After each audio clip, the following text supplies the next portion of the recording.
Hey, raise your hand if you know why black girls, they have to shave their head in order to go to school in Africa.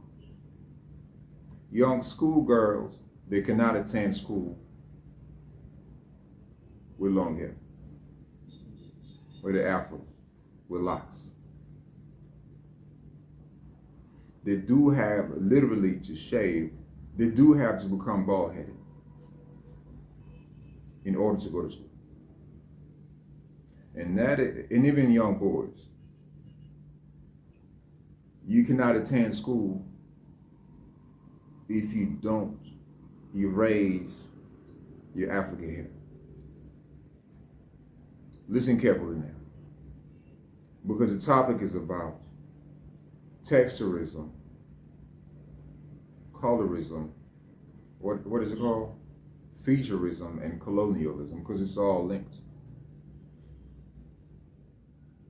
I'm not talking about the grown-ups in the West who talk about, oh yeah, let me do a big shop and let me shake my head and feel like that, you know, Grace Jones and whatnot. I'm not talking about the Grace Jones of today. I'm talking about the indoctrination to hate your hair and to give up on your free will to let your hair grow. Back in the day, when white people came, they've been coming here for many, many years, many, many centuries, probably many, many thousands of years. But when white people came lately, which is the 18th and the 19th century, more specifically, colonization era, you know, they came with two things. The first thing was a rifle. Second thing was a Bible.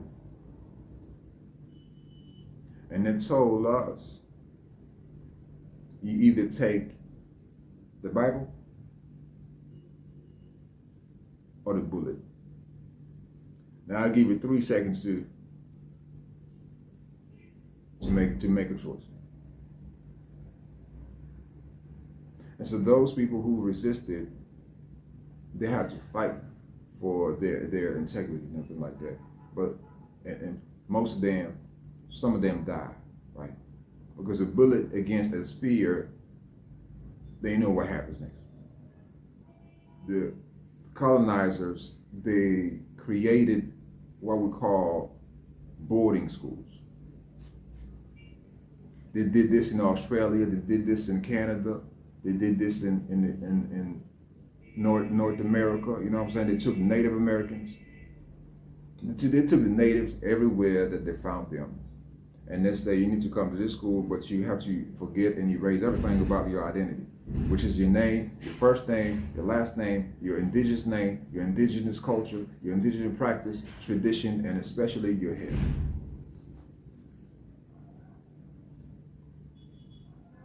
In other words, these boarding schools were indoctrination centers.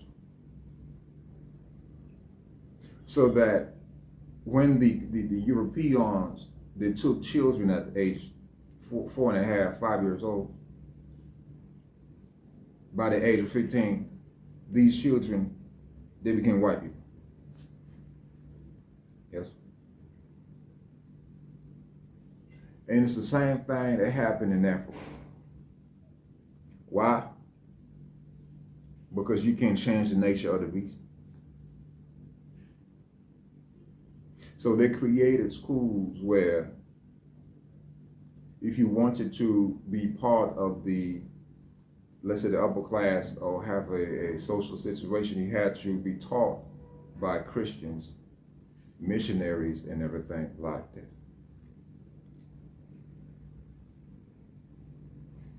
And within those schools, they have programs of indoctrination for young black girls, young black boys.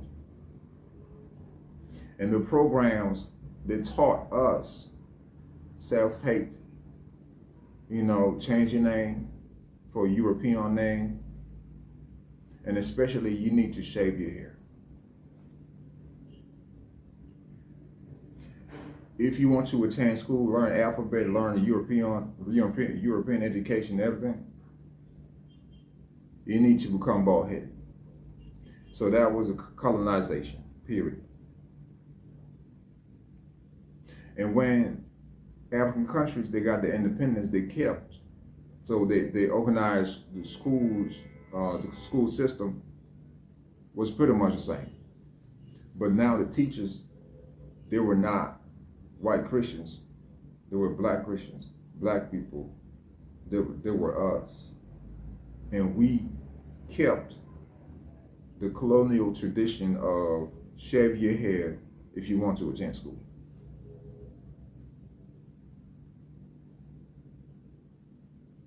And this is why in 2023 right now,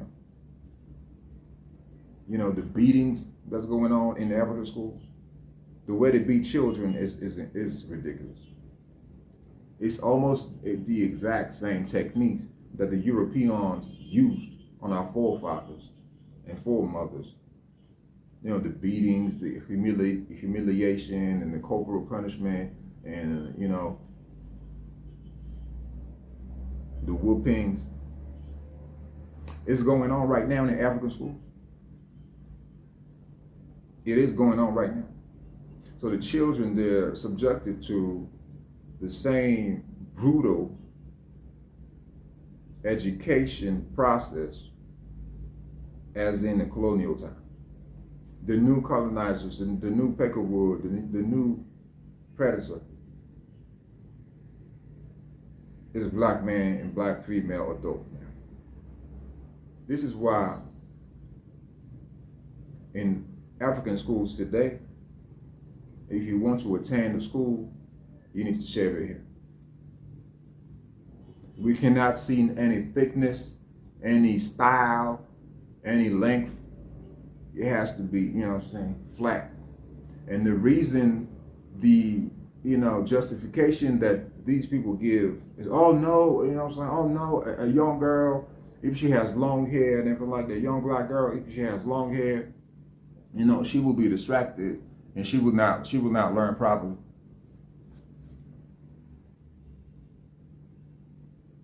So you mean to tell me that white people, the white young girl, they don't learn properly because they have long hair? I'm trying to remain calm and keep my composure, man, but it's not possible. Why? Because it's still slavery right there. It's a form of colonialism. It's masqueraded as African education, but it's still the same thing to me. It's the same thing to me. And that's why most black girls and young black boys in Africa today, they don't know what to talk about. When you talk about, oh yeah, let's grow our hair, let's go back to natural hair, you know, locks, afro, they don't know anything about that. Why? Because from the age of 0, probably to the age of, you know, adult life, they've been indoctrinated into self-hate, texturism, colorism, what is it called? Featureism, anything like that, from the school. And the idea of having long hair and thick hair is impossible to them. Why? Because it means you can't have no education. You can't attend school. You can't attend school if, you know, you let your hair be. So the people in Africa who have long hair, most of them, they're bums, homeless people. And so that's why this hair right here is viewed as, you know, no education, being dumb, you know what I'm saying, not being intelligent in Africa. Being homeless, you know, filth. That's why when you come back to the continent, you will never see, or it's very, very rare that you see people with an afro, people with natural, so-called natural long hair, or even, you know, thick hair. That's why the nappy movement or the natural hair movement in Africa is it's not even taken off. It's hard to be, to find a natural hair movement in Africa. So it's not a question of free will. It's not a question of, oh, that's my personal choice. It's not a question of, oh yeah, I feel better this way. No, it's a question of colonialism, featureism, colorism, and everything like that. That's why in Africa, the light-skinned people, the lighter the better. That's why in Africa, skin bleaching is a trend. It's not a trend, it's a consequence of war. It's a consequence of, you need to erase your African features and your African identity, in order for you to climb the social ladder. And even then, it doesn't work. Why? Because we know the side effects of bleaching, straightening straightening your hair with creams, chemical creams and everything like that, chemical perm and everything. It creates cancer and a lot of other things. Skin problem, cancer, hormonal problem. So you might climb the social ladder and everything like that, but with a lot of disease within you. And that's because of us men. Men in Africa, they're used to having, 99% of the female population of their country bleached with a destroyed scalp with no hair and a wig and all those gadgets. They're used to that. So that's why, to me, in Africa, it's hard to find real men. How can you make love? How can you make black love with a female and you can't touch her hip? You can grab her hip.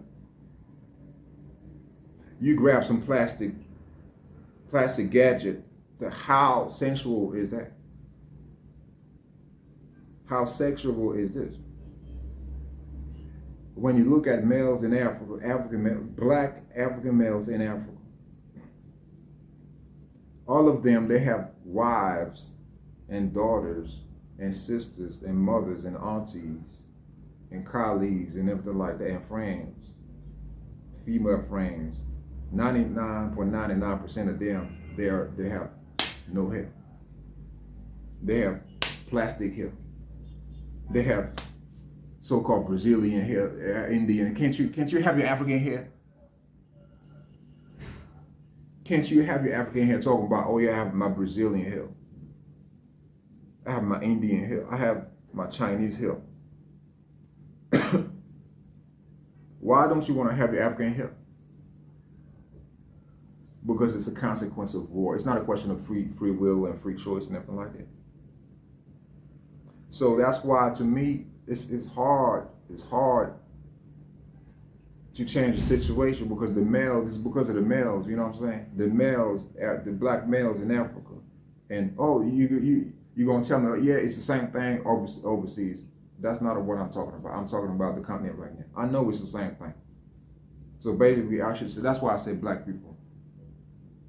Whether you be in Jamaica is the same thing. In 2022, they legally passed a law to prevent young children with locks to go to school. That's why I have my respect for my Rastas, man. The Bobo Shanties and you get me?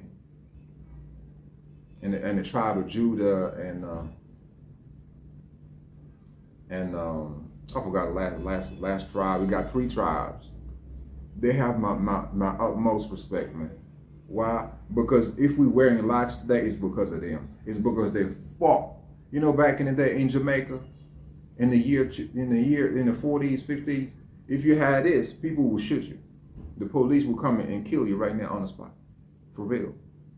That's why when you rock your locks like this, you need to say, you need to go to any restaurant you come across, any bubble, any dread, and say thank you. Thank you because you fought for us. I'm telling you, probably less than 20 years, like 20 years ago, up until 20 years ago, people in Jamaica, Dominica, those parts, they would get shot on the spot because of this. Because this is the sign of revolution. This is a sign of your African identity. This is a sign of, fuck the system. That's what it means. And so when the Rastas, they've been rocking this for almost 100 years now. No, because the first Rastas is 1930, 33 or something. With my man Leonard Howell, 1933. He was a Garveyite. It was with Marcus Garvey in the UNIA in New York. And when he got deported, he was deported, but after Marcus Garvey, right? So he came back to Jamaica, and in 1930, 33, something like that, they created the movement that is called now Rasta, the Rastas. And we got the Bobos, and then we got all that. And they started the first Rastas that didn't have locks. They didn't have locks. It's the generations after that became to grow their hair. And the system, they viewed them as a threat. Why? Because why don't you shave your hair? Why do you want to have long hair? Why do you want to have natural hair? The same thing's going on in Jamaica, the same thing's going on in Africa, the same thing's going on everywhere. And that's why in Jamaica right now, it's, people have been fighting and fighting and fighting just to be themselves. So you mean to tell me, and the funny thing about this bullshit is, if you don't go, it's like if you go to school with an Afro lock, you can't go to school. So what does it mean? It means you have to put chemicals and all the, and get cancer. Basically, if you want to go to attain public schools and everything like private school, any school in Jamaica, it's the same thing everywhere. But I'm focusing the class on Jamaica right now.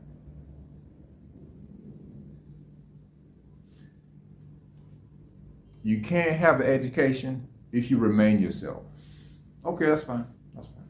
So let me change myself then. But the problem is the chemicals, and they create cancer. So you want me to you want me to believe that in order for me to have a so-called white man education, I need to have cancer first? These products, these chemicals are very dangerous for health. They're very, very hazardous. We need to see those products, those gadgets, those fake hair, the Chinese hair, the Brazilian hair, the wigs, everything, perms. We need to view them as toxic gadgets, not to touch. So I need to use those toxic gadgets for me to receive an education. But I'll die before I get a job, you fool. You will die before you get a job, you fool. So you got an education, that's fine, but you're gonna die in 2 years or something like that. Why? Because of cancer, because of side effects, because of diseases, because of everything. And for a country like Jamaica, because Jamaica is special to us. Why? Because it's Marcus Garvey, man. And Jamaica is funny because the first national hero of Jamaica is Marcus Garvey. In the 1960s, Jamaica declared their first national hero. It was Marcus Garvey. And Marcus Garvey told us, don't touch your hair, don't fry your hair, don't destroy your African identity. He told us that. That's what he told us. And that's your national hero. That's your man right there. And you're going to pass a law that contradicts the teachings of your man right there. That's why I know you Jamaican government, you're a hypocrite. Talking about, oh yeah, we love Marcus Garvey and everything like that, but you're gonna pass a law that prevent people with locks, with afros and whatnot to go to school. So basically, if I have this, I can go to school. But if I don't go to school, I can get a job, right? In other words, it's genocide. Because today in this world, if you don't have a job, or if you don't make a job, you'll be dead. So I'm dead if I remain myself, and if I change myself by using those chemicals and everything like that, I'm still dead because I got cancer now, or I got side effects. And also these products, they cost a lot of money, man. Black people, we spend. I did the research last time, and I figured out we spend at least $10 billion every year on cosmetics.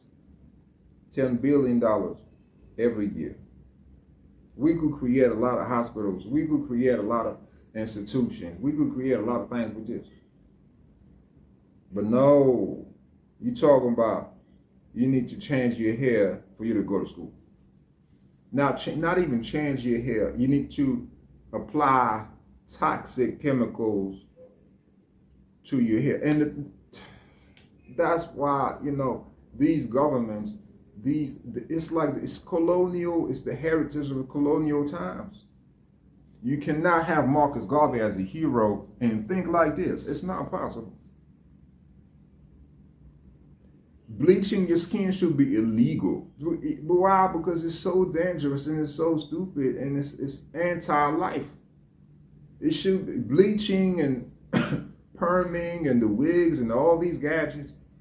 It should be a crime against humanity, man.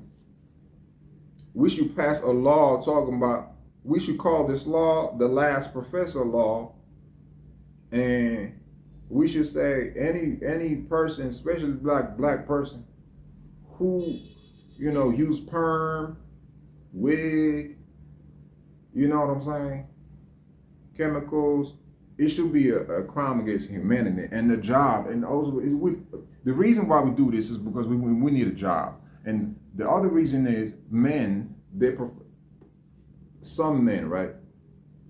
A lot of black men. Okay, some black men, right? They don't support the natural sisters. We have an addiction to curly hair, light skin, curly hair, white hair. We have an addiction to white people, period. That's why when a dark-skinned sister and everything like that with natural hair, when she comes in, you look the other way. And that's why I have mad respect for my Rastas, the Bobos and team. You get me? All right. We are responsible for this, for our demise, man. We are responsible for this. On one hand, you tell me I can't be myself. On the other hand, if I change myself, I risk cancer. What's the point of having a job with cancer, man? I prefer not to have cancer.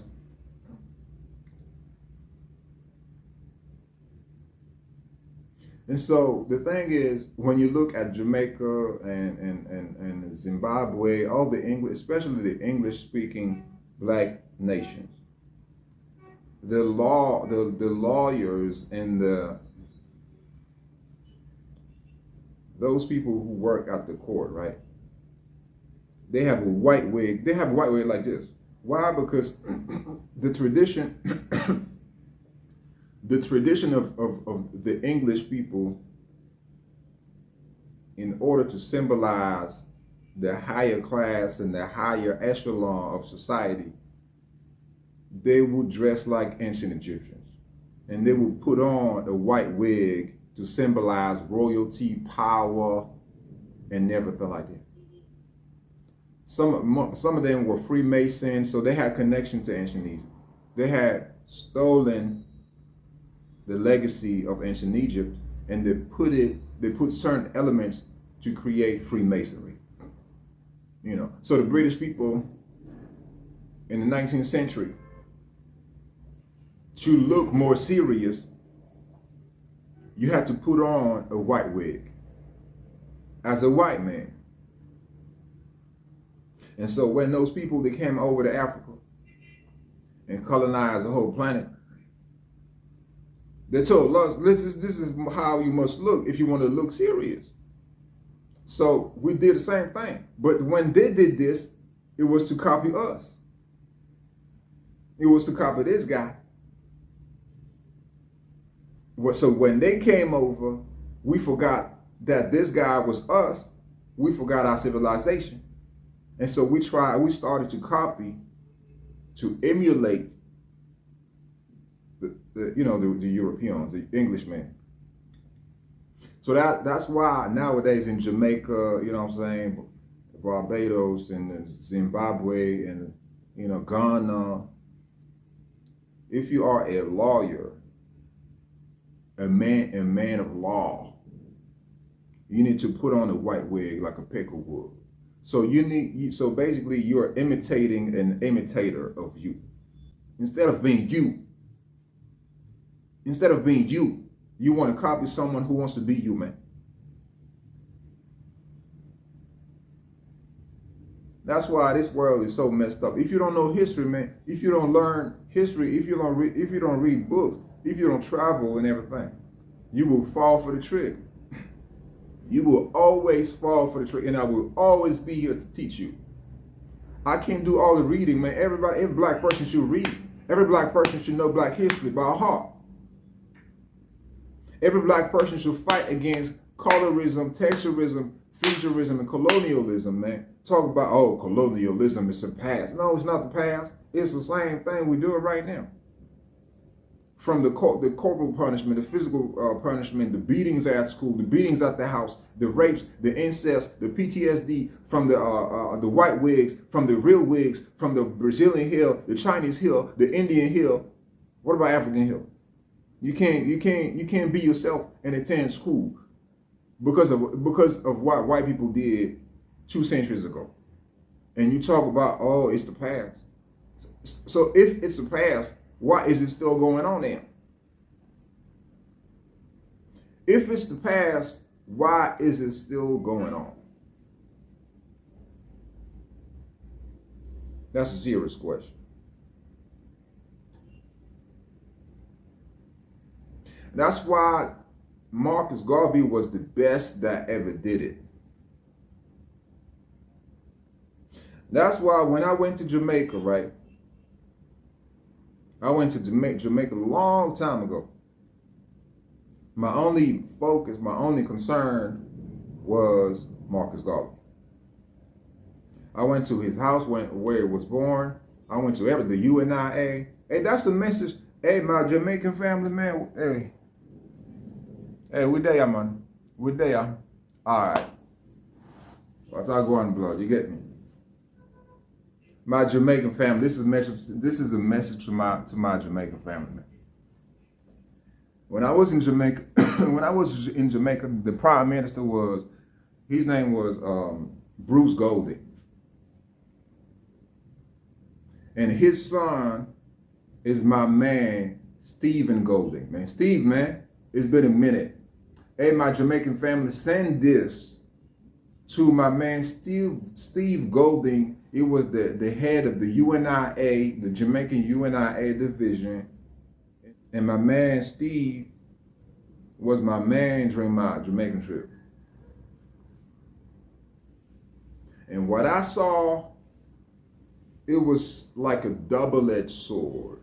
Jamaica is very special because we have a lot of African consciousness, but we also have a lot of bullshit. Jamaica is a country where people bleach their skin a lot. How can you become so, self-hating when you have the Rastas, the UNIA, red, black, and green, and you have Marcus Garvey. That's why black people is not going anywhere, man.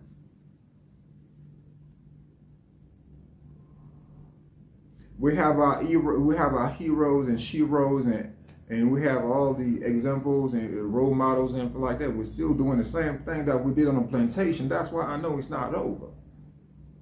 The same thing that was going on the plantation, it's the same thing that we're doing right now. The only thing is we shape it differently.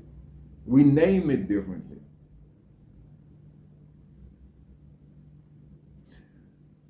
It's difficult for our sisters to be natural. Why? Because of the job, because of black men. Some black men, they don't want this. Some black men are so fucked up in the head. If you don't come with light skin, if you don't come with curly hair, if you don't come with the Peckerwood attributes and physical traits of a Europeans, man, you're gonna remain single your whole life. That's why that's a message to my dark-skinned sisters. That's why that's a message to people with so-called 4C hair. And let me talk about this 2B13 and the 5Z and 4C, and I'm saying WF, and you know what I'm saying, and X5, and you know what I mean. This, you know, the 4C or 4A, this is a scale to describe the texture of human hair. And when you look at the scale, the most kinky, the thickest hair is always last. It's number 4, and it's not even number 4A, it's number 4C. The very, very last, always last. Black people is always last. African identity is always last. Number 1 on the scale is white people hair. Straight hair. It's called 1A. 1B is straight, but it's okay. White C, this is becoming curly and everything like that. 2, I think 2 is curly. 3, it becomes thick, and C, and 4. Now that's us. We are the last, even in the scale, and the scale was created by a brother. Self-hate right there. Self-hate. Can't you see the patterns? You need to see the patterns.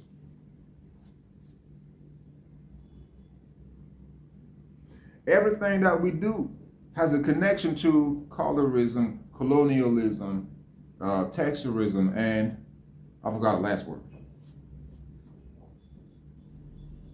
So I have 4C hair, right? So on the scale, I'm the last.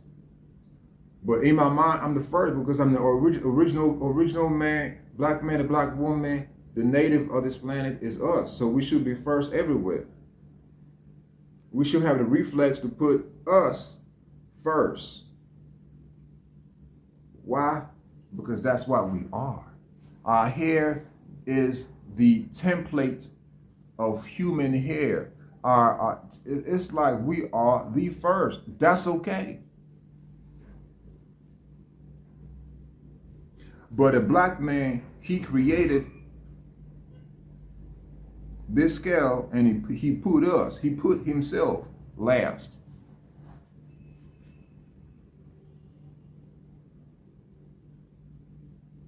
And you gonna tell me, oh, it's the past? That's why this is a message to my so-called 4C, my 4C people, man. Dark skin, light skin, every melanated skin, I'm talking to you.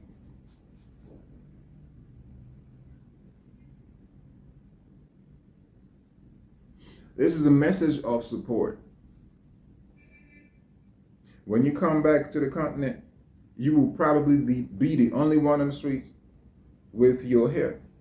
Everybody shave, everybody's bleach, everybody do something in relation to those 4 venoms. Colonialism is like a venom. It's like a poison. And it's within us all. I'm trying to tell you. All right. I wish you well, and I say peace.